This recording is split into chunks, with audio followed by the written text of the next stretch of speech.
susmusan heykel kimi, sualım var sənə dünya. Yaradığın nemətlərdən nə vermisən mənə dünya.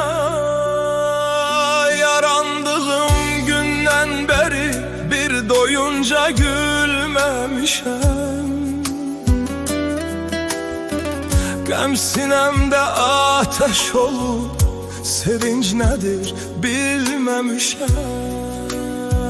Qəsd eylədin, vaxtsız düşdüm eldən, yardan uzaqlara. Pərvanə tək öz dərdimi ərz eylədim çıraqlara. Ateş tutub alovlandım, baxmadılar bir tüstümə. Əvəzində acı-acı gülüşdülər düz üstümə. Vəfasızsan yox ilgarım, mən nə deyim sənə dünya.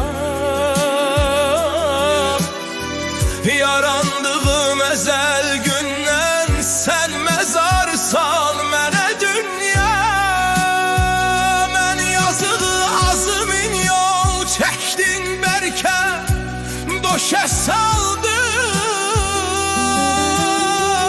İlk eşkimi, ürəyimi niyə daşdan dəşə saldın? Həyatımın şirin sadı şimşək kimi çaxdı getdi. Gözlərimdən axan yaşla məhəbbətim axdı getdi. Ömür balım bar verməmiş xəzan əsli tufan oldu.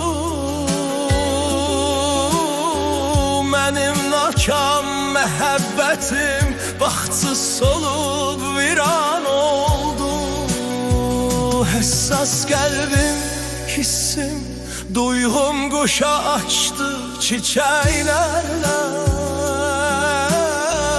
Bəs nə oldu uçub getdi əsib gedən küləklərlə. Bəs nə oldu uçub getdi əsib gedən